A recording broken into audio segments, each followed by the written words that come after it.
¿Cómo están? Bienvenidos y bienvenidas a este capítulo de Hablemos de Chile. La búsqueda de la verdad ha sido una preocupación constante y profunda en la historia de la humanidad.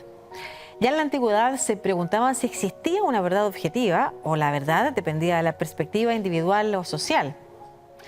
Hoy, ¿dónde encontramos la verdad? Ya que tanto en plataformas digitales como en la esfera pública la desinformación está presente y afecta nuestras decisiones. Cuando la verdad se pone en duda, ¿tenemos las herramientas y la disposición para distinguir entre lo verdadero y lo falso? Lo abordamos en este capítulo de Hablemos de Chile.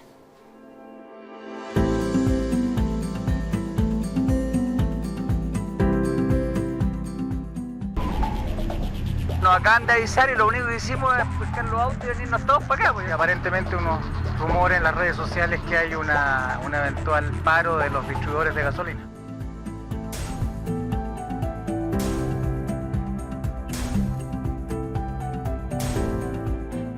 Es casi imposible que no haya visto esta imagen del Papa Francisco. Se volvieron virales en cosa de horas. Muchos usuarios vieron esto y creyeron que esta vestimenta a lo cantante urbano de Francisco era real, pero no, fue obra de una inteligencia artificial como yo. Este es el modelo de tierra plana, sale 80 pesos. Pero básicamente el modelo es la Antártida, rodea todos los continentes y después la distribución continental es muy similar. En 2012 había tuiteado que el concepto de calentamiento global fue inventado por y para los chinos para hacer de Estados Unidos menos competitivo en ámbitos manufactureros.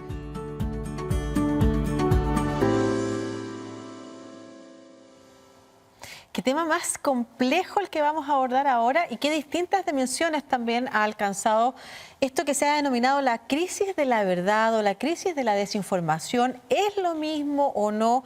Y cómo también poder enfrentarla como sociedades, dado los conflictos o tensiones que está generando, es lo que vamos a conversar en este capítulo de Hablemos de Chile, programa que hacemos de la mano de la Pontificia Universidad Católica de Chile y 3CC, y que hoy tiene de invitada a la doctora en periodismo y académica de la Universidad Católica, además miembro de la Comisión Asesora contra la Desinformación que instaló el gobierno este año con multidisciplinas de profesionales y que tiene como misión entregar recomendaciones. Ingrid Bachmann, muchas gracias por estar acá. Muchas gracias por la invitación. Y estamos también con el doctor en Filosofía, director de la Escuela de Posgrado de la Facultad de Filosofía y Humanidades de la Universidad de Chile, Alan Martin. ¿Cómo está, Alan? Muchas gracias. Muchas gracias por la invitación. Muchas gracias por estar acá. Y ya que nos encantó además ponerle una pata de la filosofía a esta conversación para partir aclarando, por ejemplo, conceptos como el de verdad. ¿Qué es la verdad, Alan? Bueno, es un concepto complejo, como muchos conceptos que son importantes no solo en el campo de la filosofía, sino que en muchos ámbitos como el científico, pero también en el ámbito político, por supuesto. Y hay muchísimas dimensiones, pero básicamente hay también varias teorías, no hay un concepto unívoco, eso es muy importante, aunque tradicionalmente se entiende la verdad como una adecuación entre lo que decimos y la realidad. Si podemos contrastar nuestros dichos con lo que podemos observar, podemos decir que una proposición es verdadera, pero uno podría decir que es básicamente una propiedad del lenguaje. Es decir, la verdad aparece porque hay lenguaje. Si no hay lenguaje, si fuéramos todos mudos en el sentido absoluto, no solamente en el sentido oral, sino que en todo el sentido simbólico, la verdad no aparece porque la verdad es una propiedad del lenguaje. Entonces, en ese sentido, cuando hablamos de verdad, estamos haciendo un ejercicio metalingüístico. Nos estamos refiriendo a proposiciones que consideramos verdaderas o falsa, y por lo tanto eso por supuesto nos lleva al ámbito del conocimiento, pero también al ámbito de la política, en el sentido que las verdades son el piso o el fundamento para emprender acciones individuales, pero también acciones colectivas. Entonces, dependiendo de lo que consideremos verdad, podemos avanzar en estas conductas que nos parecen sensatas porque manejamos un criterio de realidad, y la verdad está en ese ámbito. Entonces, la verdad es un concepto bien complejo. Voy a avanzar contigo, Alan, con una pregunta más antes de cambiar a Ingrid con también un escenario más actual, pero preguntar a propósito que dices que la verdad es una propiedad. ¿Cómo se configura la verdad o lo que consideramos verdadero? Bueno, Hay en la tradición filosófica distintas aproximaciones, ¿no es cierto? Una verdad como adecuación, como recién comentaba, ¿no es cierto? Decimos algo y vamos y vemos en la realidad si calza. Pero también hay verdades como coherencia. Es consistente, lógicamente, lo que estoy diciendo con las verdades que ya tenemos instaladas. Puede ser una verdad pragmática, es decir, el sentido de lo que decimos tiene que ver con las consecuencias de nuestras acciones, o también la verdad puede ser entendida como desocultamiento, ¿no es cierto? Como que lo que aparece. Entonces, en ese sentido, hay hartas aproximaciones a lo que podemos entender como verdad. Pero, como digo, el supuesto que hacemos casi siempre es que la verdad es una adecuación. ¿Es verdadero? Yo puedo... Ahora, eso funciona bastante bien en nuestro terreno, pero si nos vamos a terrenos mucho más amplios, siderales, por decirlo así, proposiciones como ¿es el universo infinito? ¿Cómo corroboramos eso? Bueno, ahí los astrónomos tienen trabajo que hacer, ¿no? Y vamos a hablar de eso también más adelante respecto de entonces cómo obtenemos lo que quizás cada cierto tiempo se establece como verdad y cuándo es posible impugnar lo que se ha definido como verdad. Ingrid, te quiero preguntar sobre lo que se denomina crisis de la información o crisis de la verdad. ¿Por qué? ¿Cuál es el escenario en el que nos estamos moviendo actualmente? Ahora estamos en un escenario en particular a propósito de las tecnologías en que hay una abundancia de información. De hecho, una saturación tal que estamos bastante bombardeados de todo tipo de datos, de evidencia, de cosas que antes no eran tan accesibles y que ahora están. Además, estamos en un contexto de crisis de confianza. Entonces nos hemos vuelto más escépticos, incluso cínicos respecto de muchas cosas, lo que ha supuesto el empezar a poner en duda, por ejemplo, verdades que se daban por sentadas o la autoridad de ciertas instituciones, organismos o personas para decir que es verdad. Por ejemplo, los medios, la prensa. Se ha empezado a cuestionar esto de si dicen la verdad o no, si eso es lo correcto. El discurso anticiencia tiene que ver con eso también, por ejemplo. Pero además, en un escenario de posverdad, tenemos esa situación en que hay cosas que podrán parecer factualmente demostrables, comprobables, pero yo lo siento distinto. Y donde la emocionalidad, ese rol de lo que uno siente, si quieres, en la guata, puede pesar o para algunas personas primar mucho más que cualquier evidencia que te pueda presentar. Y ahí entran desde sesgos de confirmación, tincada, mira, no sé, es raro, pero igual sigo creyendo lo que quiero creer. Y si eso además lo mezclas con lo que algunos autores han llamado como desórdenes informativos o la complejidad en que tenemos verdades, tenemos desinformación y toda una escala de grises entre medios de rumores, conspiraciones, medias verdades, información errónea y también verdades que se han ido ajustando. Por ejemplo, la ciencia se ha mencionado muchas veces, pero no sé, hace 500 años básicamente a Galileo Galilei decir que era la Tierra la que giraba alrededor del Sol le costó una condena por herejía, porque los que tenían la autoridad para definir sobre esos temas definieron que eso no era verdad, a pesar de la evidencia, a pesar de muchas cosas y a pesar de que ahora ya sabemos y estamos convencidos de que efectivamente es así. Y es importante eso, porque ¿quién tiene la autoridad para definir lo que no es verdad? Por ejemplo, más que lo que es verdad, o cualquiera puede llegar y poner en tela de juicio lo que desde la ciencia se promueve, a propósito de temas que vamos a estar conversando también, como negacionismo, del cambio climático, por ejemplo, u otros, o de las vacunas, como sucedió hace poco, también es algo que tenemos que poner sobre la mesa. ¿Cómo llegamos a este escenario, Ingrid? Porque tú hablabas de rumores, de desinformación, que son cosas que han estado presentes en la historia de la humanidad. La mentira no es algo que es de esta generación nomás, ha estado presente. ¿Cuál es la diferencia entre esos momentos y este? La gran diferencia tiene que ver básicamente con la tecnología y son tres cosas. Uno es la velocidad en que se difunde todo esto, la magnitud, la cantidad de información o desinformación y de rumores que se está esparciendo, pero además el alcance. Llega a muchas más personas de lo que se podía antes. Es un poco cliché decir que solo un clic, pero sí, solo un clic. Antes alguien sí hacía algún tipo de desinformación, probablemente lograba repartirla entre sus vecinos, entre ciertas personas. Pero ahora algo que, no sé, se plantea en China, la verdad es que solo 3 clics y llega a Rusia o a Brasil o a Chile. Es muy fácil. O, por ejemplo, el reenviado muchas veces de WhatsApp. La verdad es que es muy fácil difundir eso. Entonces, estamos más alerta, estamos más conscientes y también nos hemos empezado a dar cuenta, o por lo menos tenemos cierta sospecha de que podría tener consecuencias importantes en cómo nos desenvolvemos como sociedad. Entonces, además, hay una preocupación mayor. Entonces, estamos mucho más alertas y yo diría más sensibles al tema de lo que podríamos haber estado antes. Alan. Sí, es que sería bien importante porque, claro, la velocidad de la información es una cosa, pero cuando hablamos de verdad también hay que incorporar otras dimensiones. Una cosa es la información, pero identificar información y verdad puede ser un poquito estrecho. Hay que pensar que hay una cosa es la información, incluso la unidad más mínima en este minuto en nuestro contexto es el bit, ¿no es cierto? Un 0, un 1, encendido, apagado, pero también otra cosa es el conocimiento. Una cosa son los datos, otra cosa es el conocimiento, es decir, lo que podemos construir y la imagen de mundo que construimos con eso, y otra cosa es la sabiduría, en el sentido de que el conocimiento y la información al servicio de ese conocimiento que nos permite entender dónde estamos y hacia dónde queremos avanzar. Porque hay una cosa bien importante, parte de la dificultad que tenemos hoy es porque lo que está ocurriendo no nos satisface en algún sentido. Queremos avanzar en otro sentido y eso, la pregunta es, ¿hacia dónde avanzamos? Si tenemos información, si tenemos conocimiento, la respuesta por cuál es el sentido de nuestras acciones y nuestra vida en común queda un poco ciego. Entonces es importante distinguir los niveles, información, conocimiento y claro, conversábamos hace un rato del tema ético, ¿no es cierto?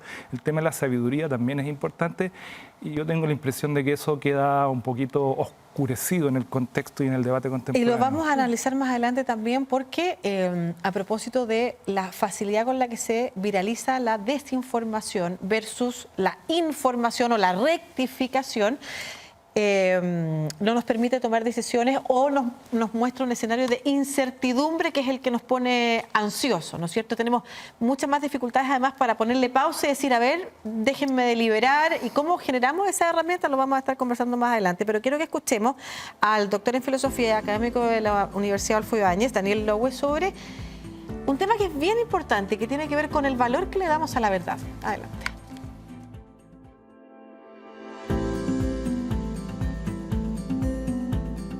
Bueno, la definición tradicional de la verdad o el entendimiento tradicional es el de la verdad como correspondencia. Eso quiere decir que la verdad se define como una relación entre una sentencia, una afirmación acerca del mundo y la realidad en el mundo. Si yo digo está lloviendo, afirmo está lloviendo, vamos a la ventana, la abrimos y vemos que está lloviendo, hay una correlación entre lo que estoy diciendo, afirmando y el mundo y por lo tanto podemos decir que es verdad. Esa es la concepción tradicional de verdad. En mi opinión, los riesgos actuales no son tanto los que provienen de aquellos que mienten en el sentido de que niegan la verdad, porque los que niegan la verdad en el fondo consideran que la verdad es importante y por eso la ocultan o la tratan de ocultar. El verdadero peligro viene de aquellos, en mi opinión, a los que no les interesa la verdad, a los que les es indiferente la verdad, a los cuales el grado de verdad de una afirmación, en este sentido aristotélico, les da exactamente lo mismo. Si algo es verdad o no, no tiene ningún valor para ellos.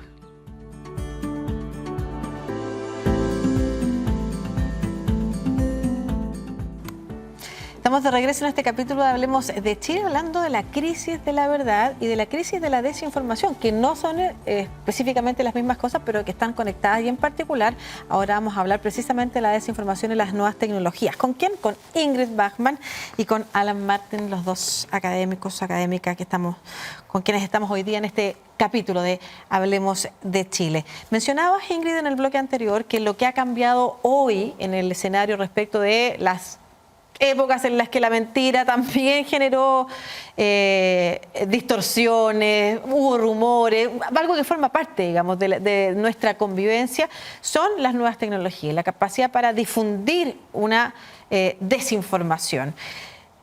¿Por qué hay que abordarlo eso? ¿Es necesario abordarlo? ¿Es necesario preocuparse? ¿Qué fenómenos puede generar?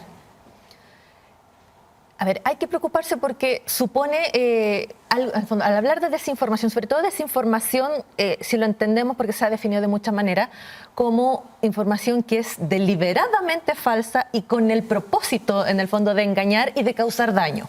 Entonces, si hay algo que está hecho para causar daño intencionadamente, nos debería preocupar como sociedad, como comunidad, incluso como persona, la responsabilidad que tiene, yo creo, cada uno en cuanto contribuye a la difusión de desinformación, por ejemplo. Muchas veces uno lo hace sin saberlo, o sea, uno comparte algo que no sabe que es desinformación y yo creo que tenemos que ser un poquito más cuidadosos en ese sentido.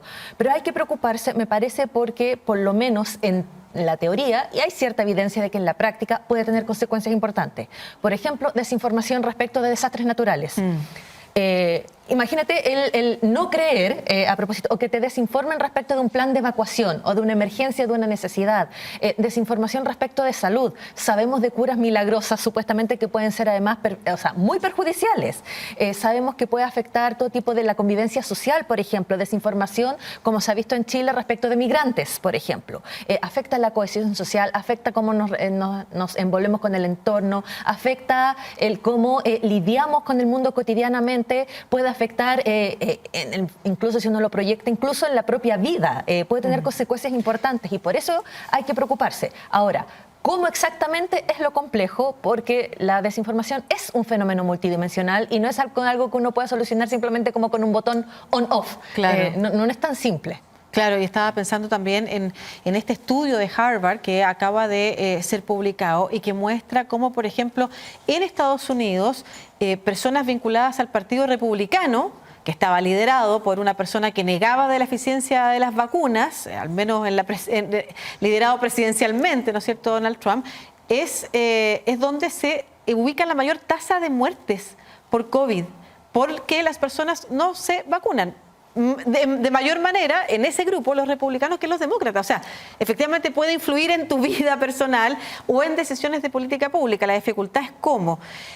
Hay otro tema que tiene que ver también con el desarrollo de estas nuevas tecnologías. Estoy pensando, hace pocos días también supimos que la Unión Europea, por ejemplo, instó a Elon Musk, el dueño de X, la antigua plataforma llamada Twitter, a someterse a la ley digital de la Unión Europea, porque se está ocupando esa plataforma para difundir o emitir contenidos ilegales en el marco de lo que está pasando en Israel y en Gaza. Entonces, parece que hay intentos también por regular, pero el cómo lo vamos a hablar a la vuelta de esta conversación que tuvimos con Gabriela Arriagada, que es investigadora del Instituto de Éticas Aplicadas de la Universidad Católica y quien precisamente se refiere a quién tiene la responsabilidad a la hora de definir qué es desinformación y qué no.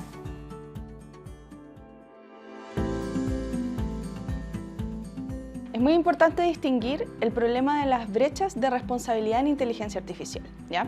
Por una parte, siempre hablamos de, la responsabilidad que tienen los desarrolladores, cómo se les ocurre hacer algo que puede ser utilizado de cierta manera, pero hay responsabilidades compartidas. Nosotros como usuarios también tenemos ciertas responsabilidades respecto al consumo de esa tecnología, a informarnos apropiadamente sobre qué está haciendo y cómo la estamos utilizando, y también a nivel legislativo, es decir, cómo las nuevas leyes o los gobiernos están regulando el desarrollo y uso de esa tecnología. Entonces, hay una complejidad respecto a cómo asignar responsabilidades, pero es muy importante también entender que cada actor tiene que hacerse cargo de esa responsabilidad que puede caerle de manera más específica o más amplia, pero lo relevante es que sean capaces de reconocerla y hacerse cargo.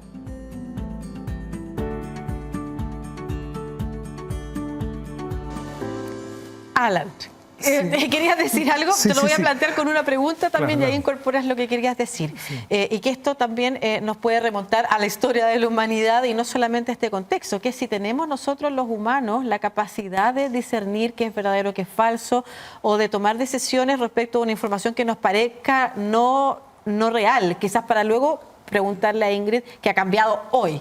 Sí. No, bueno, es muy interesante el tema, pero yo creo que es bien importante enfocarlo sobre qué consideramos información o desinformación, porque eso está sujetos a qué consideramos verdadero y qué consideramos falso, porque lo que es verdadero sería, lo que está de acuerdo con la verdad sería información y lo que no. Pero hay que tener harto cuidado, porque hoy por hoy lo que decide básicamente lo que es información o no es el marco científico. Pero hay que acordarse también que la ciencia validó, por ejemplo, el uso terapéutico del cigarrillo. Y hoy por hoy tiene una opinión completamente contraria. Y bajo ese amparo del respaldo científico podemos decir esto es información y esto es desinformación. Y bajo ese amparo podemos llegar a sancionar conductas, normar. Es complicado porque en sociedades plurales o que pretenden ser plurales, como en el caso nuestro, tenemos distintas aproximaciones. Entonces, ¿qué es información y qué desinformación? Es complicado. Claro, pero ahí vuelvo a la pregunta, porque lo que tú estás contando tiene que ver con lo que hablábamos en el bloque anterior, la instrumentalización de la verdad. Se supone que saber es poder, y hoy día, no sé si todavía sigue siendo así, pero el uso de científicos, que también se ha utilizado, por ejemplo, en el caso del calentamiento global o la crisis climática, para eliminar una información, también habla de cómo yo uso las verdades o cómo yo acomodo verdades porque tengo un poder y quiero seguir manteniendo ese poder. Y ahí vuelvo a la pregunta, entonces, las personas tenemos, y a propósito de lo que nos decía la investigadora, la capacidad de discernir también, las personas, nosotras solas, antes del legislador, antes de los desarrolladores, antes de las grandes industrias que tratan de pagar a científicos para que digan lo que ellos quieren decir, tenemos la capacidad nosotros, la humanidad, hemos sobrevivido gracias a una capacidad, por ejemplo, de discernir cuál es el camino adecuado. O sea, las personas tenemos capacidad de discernir respecto a lo que creemos lo mejor para cada uno de nosotros con la información disponible. Pero esa información también tenemos nosotros la capacidad de validarla o no. Y por eso es tan importante la formación en una reflexión crítica. Poder tener las herramientas necesarias para validar una información o no. No solo en términos factuales, sino que también en términos de lo que significan los marcos epistemológicos, donde esos datos, ¿no es cierto?, esa información, ese conocimiento se valida. Entonces es bien importante la formación en reflexión crítica como una forma de poder colaborar con las personas, poder decir, tenemos las capacidades pero no son espontáneas, es necesario desarrollarlas. Y ahí el tema de la educación es clave. Ya, vamos a ahondar un poquito más en eso, pero no quiero que se me pase lo que tiene que ver con los desarrolladores, ¿no es cierto? Y es necesario que en el ámbito de los desarrolladores exista una ética. ¿Es posible también, por ejemplo, legislar en torno a eso? Yo creo que en todos los ámbitos es importante la ética, no solo el de los desarrolladores, y tiene que ver con que para qué uno hace cosas o las usa o las aplica. O sea, es con buenas intenciones, es con qué fines, también hay una cosa ahí que puede ser práctica. Ahora, respecto de si se puede legislar, así en bruto uno puede decir, sí, se puede legislar. Ahora, ¿cuán efectiva va a ser esa legislación? Se vuelve complicado. Porque, por ejemplo, a propósito del mismo tema de desinformación que hemos mencionado, en más de un lugar se ha politizado el término y se ha usado básicamente para quitarle credibilidad, por ejemplo, a periodistas que reportean sobre gobiernos autoritarios, claro, o para denostar la opinión del otro. No, eso es fake news, yo no creo eso.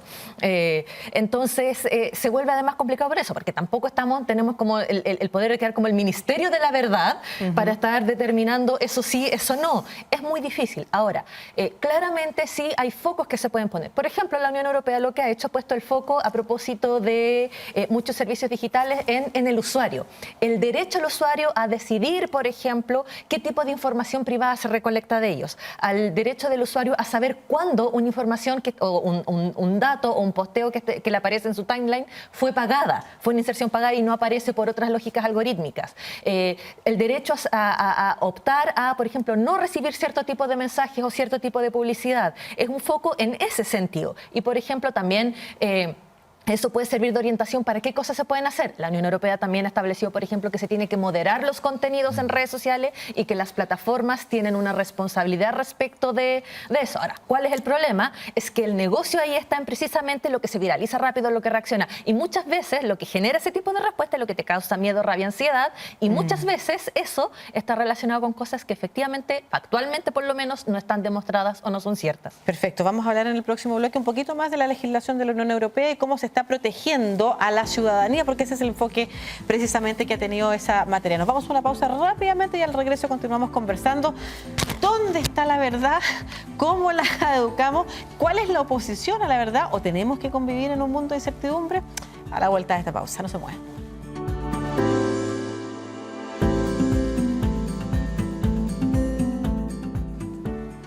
Ya estamos de regreso en este capítulo de Hablemos de Chile, programa que hacemos de la mano de la Pontificia Universidad Católica de Chile y 3CC, conversando sobre la verdad, la crisis de la verdad a propósito de la desinformación. Estamos con Ingrid Bauchmann y con Alan Martín. Alan, ¿a ti quedó pendiente algo que decir respecto también de las tecnologías y de las éticas de los desarrolladores? Sí, no, decía yo que es muy importante tener en cuenta el problema de la neutralidad. Tendemos a pensar que los instrumentos, las técnicas y por supuesto el desarrollo de software es neutral y que depende del uso que los usuarios justamente le den.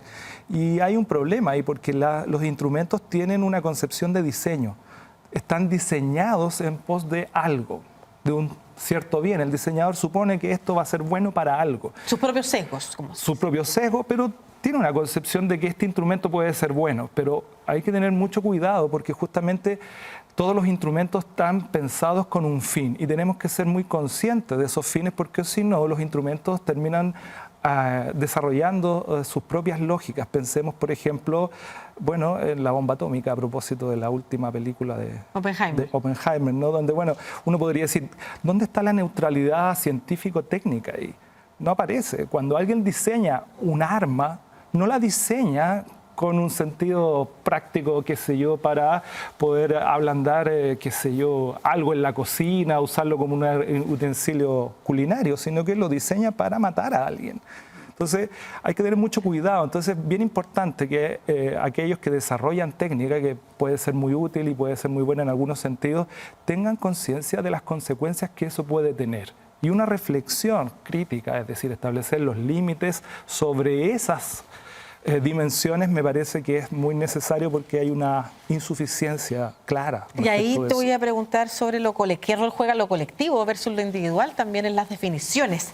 Ingrid, tú eres integrante de la Comisión Asesora contra la Desinformación creada por el gobierno precisamente para abordar esta materia que en los distintos países está siendo tema de debate, legislar o no legislar. Yo decía y escuché a una ex jueza de la Corte Interamericana de decir que el mundo estaba dividiéndose, el mundo occidental estaba dividiéndose entre ciudadanos que estaban siendo protegidos y ciudadanos que estaban desprotegidos, refiriéndose a Estados Unidos hacia abajo versus Europa, que efectivamente ha abordado desde alguna manera, aunque sea eso, limitar en algo lo que se supone que se va desarrollando rápido, pero proteger antes que todo a los ciudadanos de lo que puede suceder, como por ejemplo con sus datos personales, ya que no haya suficiente conocimiento respecto a lo que se está haciendo, al menos entonces no se pueden usar. Desde ese punto de vista, la Comisión Asesora contra la Desinformación, ¿qué es lo que está buscando? A ver, el encargo es bastante simple en el sentido de qué se le pidió a la Comisión. Primero fue un estado del arte, entender qué es el fenómeno de la desinformación y cómo se da en Chile, porque también hay que entender que muchos de estos fenómenos son contextuales, se dan en un contexto específico e informados por elementos del entorno en el que se desarrollan más allá de fenómenos que son o que tienen cierto alcance global o que se comparten con ciertas características a nivel global. Y el segundo tiene que ver con recomendaciones de cómo se puede lidiar con eso. La recomendación, y estamos en ese proceso de trabajo, bien puede ser el no regule o no trate de regularlo por esta vía, sino que trate de trabajarlo por esta otra manera. En general, la evidencia internacional sugiere de que a la hora de abordarlo, el desafío es precisamente a través de muchos ámbitos. Uno tiene que ver, por ejemplo, con educación y alfabetización digital, algorítmica y de otros elementos. Otro tiene que ver con, por ejemplo, moderación de contenido. Y digo moderación y no censura porque se puede prestar para eso, pero de que no todo vale, en el fondo de que hay cierta responsabilidad en las plataformas, en los usuarios, en cuál es el tipo de contenidos que se puede difundir o que se están usando. Y eso además sigue un modelo de que ya hay ciertos contenidos que sabemos que se moderan de cierta manera. ¿Qué es moderar? Expliquemos bien. Moderar tiene que ver con el fondo de estar atento a cuál es el tipo de contenidos que se está difundiendo y en algunos casos parar algunos porque se consideran particularmente peligrosos, dañinos. Por ejemplo, no sé, inventemos, pornografía infantil. Eso está sancionado por ley, no se puede, en el fondo eso se regula. O sea, hay algunas plataformas que tienen unidades especiales dedicadas, por ejemplo, a controlar temas de suicidios en vivo. Porque sabe que eso, o sea, no solo hay un tema de morbo, hay un tema legal, hay un tema particularmente particularmente peligroso. O sea, moderar es qué es lo que tú permites, claro, es que se lo que tú publique. permites que se publique, y es una suerte de autorización posterior. O sea, a veces puede que se haya alcanzado a publicar y en otros casos es más bien como los términos de servicio. Usted puede hacer esto, usted no puede hacer esto. Por ejemplo, hace mucho tiempo Facebook tenía toda una política respecto de no mostrar mamas. Entonces, mujeres amamantando no podían subir fotos de mujeres amamantando, y salieron las críticas: eso no es pornografía, es un acto supernatural, etcétera. Pero moderar contenidos, y a veces la moderación va posterior a que el contenido ya existe, ya está disponible. Y por ejemplo, con desinformación muchas veces la moderación va por esa vía. Hay un tema también en algunos casos que se ha llevado a legalizarlo, ya sea en el fondo con multas o con sanciones, y en algunos casos puede llegar a extremo de cárcel.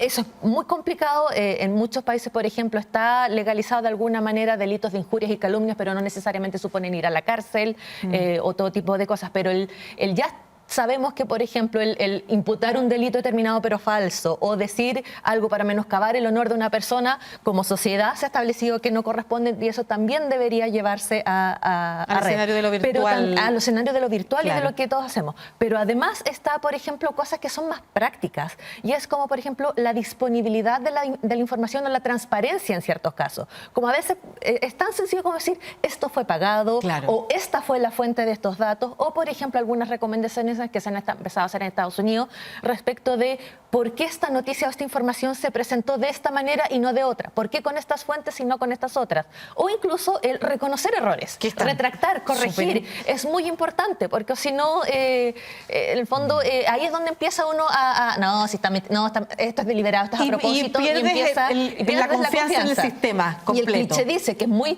difícil recuperar la confianza, es muy fácil perderla. Ingrid, tú decías que los diagnósticos, si bien tienen un alcance global, tienen que ser también contextuales. Desde ese punto de vista, la Comisión ya entregó un primer reporte respecto precisamente del diagnóstico. En Chile en particular, ¿en qué áreas o cómo afecta más precisamente el fenómeno de la desinformación? La desinformación se ha estudiado sobre todo en contextos políticos. Electorales. Sobre todo electorales, pero también políticos. O sea, respecto de legislaciones, respecto de diferentes procesos relacionados con gobierno y ese tipo de cosas. Ahora, la desinformación electoral no es nada nuevo. O sea, yo era chica cuando escuchaba historias de robo de urnas, votos marcados. Eso es, digamos, el poner en duda el proceso electoral es muy común, muy repetido. A estas alturas hay nuevas versiones, simplemente ahora diría yo. También hay uno que es relacionado con el tema de la salud, por ejemplo, vacunas, medicamentos, que están muchas veces relacionados, no exclusivamente, pero muchas veces relacionados con un escepticismo, una desconfianza respecto a la industria farmacéutica, de que en realidad no se necesita esto es un negocio, esta idea que tiene que ver de nuevo con confianza. Y hay otra que es bastante también extendida en Chile, que tiene que ver con todo tipo de crisis sociales, desconfianza de que siempre hay alguien que se está avivando, que es más pillo, que está sacando beneficios que yo no tengo, y eso termina afectando por un lado a políticos, pero también, por ejemplo, vecinos, incluso cosas tan sencillas como, por ejemplo, un partido arreglado colocó la Universidad de Chile, por ponerte un ejemplo. Perfecto. Y ahí lo que queda, Alan, es preguntarnos como sociedad, y vuelvo al tema de lo colectivo y lo público, no solamente en el rol para discernir la información colectivamente versus individualmente, sino que además el por qué es necesario abordarlo. ¿Qué fenómenos genera en la sociedad? ¿Por qué tenemos que hacernos cargo de eso? Bueno, yo diría que hay muchas cosas en la pregunta, pero uno de los focos importantes tiene que ver con la situación actual de nuestras democracias. Y pensaba, por ejemplo, claro, la importancia de no desinformar, pero también la dificultad, y a propósito del concepto esto de moderar, que esa moderación se transforme en censura. Entonces, es bien tenue la línea y es bien compleja, y yo creo que ahí tenemos que hacer todo un esfuerzo, porque de otra manera va a significar que algunos, erigiéndose en detentores de una cierta verdad, impongan a otros. Y eso, por supuesto, atenta directamente contra la democracia. Vemos hoy en el mundo, en muchas partes, los fenómenos del autoritarismo. Y eso básicamente, bueno, tiene muchos factores, pero hay uno que es importante, que hemos sido muy tibios en defender los principios democráticos. porque los principios democráticos no son neutros, para seguir con la idea de la neutralidad axiológica, ¿no es cierto? Los principios democráticos de libertad, de igualdad, son cuestiones que requieren cierto compromiso y no podemos pensar que eso se van a alimentar espontáneamente. Requiere un esfuerzo colectivo para permitir que las distintas concepciones de mundo, las distintas verdades, y que podemos ponerlo en términos plurales, puedan coexistir. Pero eso significa un compromiso con aquellos principios más básicos de la democracia que dejen fuera el autoritarismo, que va a terminar siendo no una moderación en función de una sana discusión en el espacio público, sino que básicamente una imposición autoritaria que es justamente lo antidemocrático. Bueno, y ahí en la conversación respecto de cómo cuidamos las democracias también, impulsar ese compromiso, por otro lado, castigar los negacionismos, que es una palabra también que se pone sobre la mesa a la hora de discutir verdades, es algo que resulta muy, muy complejo. Lo conversamos en el próximo bloque de Hablemos de Chile. No se muevan las pantallas.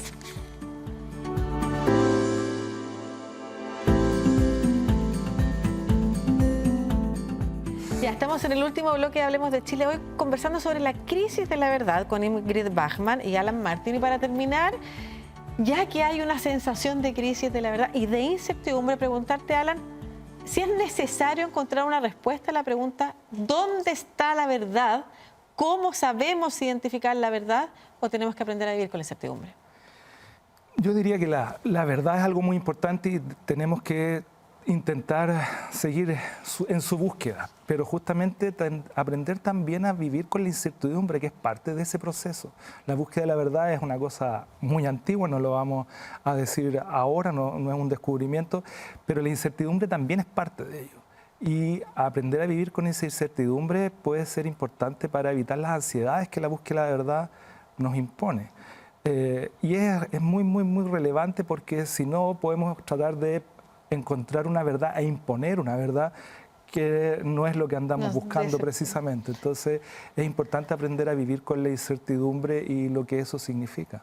Claro, bueno, se crearon dioses diversos para explicarnos fenómenos distintos en la antigüedad. Ingrid, y de tu parte también, ya asociada, ya que eres periodista, doctora en comunicación, a esa área, a la desinformación, ¿qué nos podríamos decir? Yo creo que es importante entender que el fenómeno de la desinformación existe, es real, es un problema, pero yo creo que es importante el no amplificarlo. ¿En qué sentido? Uno, el estar expuesto a desinformación, y todos estamos regularmente expuestos, no significa creerla automáticamente. O sea, es verdad que hay harta desinformación dando vuelta, pero no es que nos creamos todo lo que nos exponemos. Y lo otro también, entender que si bien la magnitud de la velocidad y el alcance que tiene la desinformación ahora al parecer no tiene precedentes, no es que todo lo que esté allá afuera es desinformación. Yo creo que hay mucha gente que cree que, no sé, que Internet está llena de desinformación. Y la verdad, y lo dicen varios autores como Sasha Altai, Internet lo que está llena de memes, de entretención, luego de información y luego de desinformación. Sí, es peligrosa, puede tener consecuencias importantes, pero no se trata de básicamente asumir que todo lo que está allá afuera es mentira o es manipulación, porque no lo es. Entonces ahí también entra de nuevo el ser un usuario crítico, responsable, el sopesar a lo que uno está accediendo y las fuentes a las que uno está consultando. Bueno, quedó pendiente, y ahí te lo tengo que preguntar a ti, Alan, ¿cómo se educa en pensamiento crítico?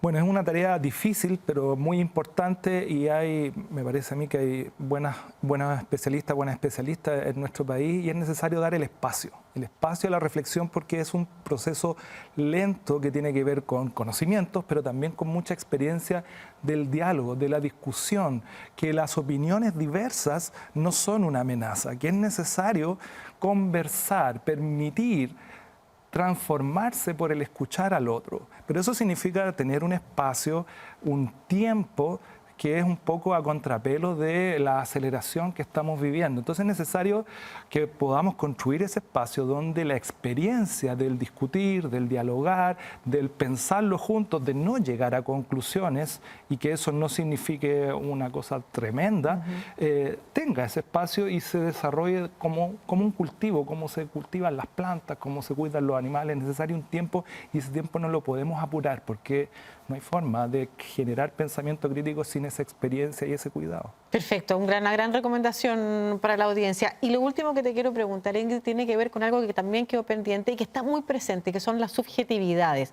En un mundo donde, y lo voy a poner así, además, desde el feminismo también, y yo me considero feminista, es una conversación que está en tensión y es ¿qué es violencia? La víctima sintió violencia, por ejemplo, y eso también se traspasa a otros escenarios, donde el sentir personal puede alcanzar una relevancia tan importante como también la definición de las cosas. ¿Cómo conjugar esos ámbitos también? No es fácil porque hemos asumido que mucho de nuestro conocimiento, que la verdad es neutral o es objetivo o es casi que autoevidente. Y no, o sea, el dicho dice, todo depende del cristal con que se mire y todos traemos esos cristales, perspectivas. Y yo creo que pasa por una actitud precisamente de ser más abierta, de entender otros puntos de vista, de este diálogo, de esta reflexión crítica de repente, de ponerse en los zapatos del otro, de tratar de entender al otro. Muchas veces podemos estar incluso en desacuerdo, pero entender de dónde viene esa mirada, de dónde viene ese enfoque y también estar abierto a ver las cosas distinto. Así, yo creo que eso es un ejercicio que es muy sano. Nunca lo había pensado así, nunca me había expuesto a eso y de hecho hay bastante evidencia empírica de que cuando uno se expone, por ejemplo, a pensamientos o a opiniones divergentes en un contexto así civil, informado, la verdad es que uno puede entender mejor al otro, no necesariamente cambiar de opinión, pero por lo menos ser más tolerante. Yo creo que esa tolerancia es clave para dejar de entrar en estos dogmatismos de esto es verdad, esto es mentira, no, tú sí. Porque es mucho más complejo el fenómeno que simplemente el como mi manera o de ninguna manera. Súper importante además lo que han dicho los dos en el marco de la discusión política que hay en Chile también y el proceso constituyente, la idea de incorporar las otras miradas porque no hay una verdad, hay distintas formas de entender, por ejemplo, la sociedad y en esa conversación se enriquece también la democracia, que es un tema, un término que tú habías puesto sobre la mesa y lo hemos mencionado también aquí en otros capítulos sobre democracia, entenderla no como la suma de votos, sino que como el proceso deliberativo.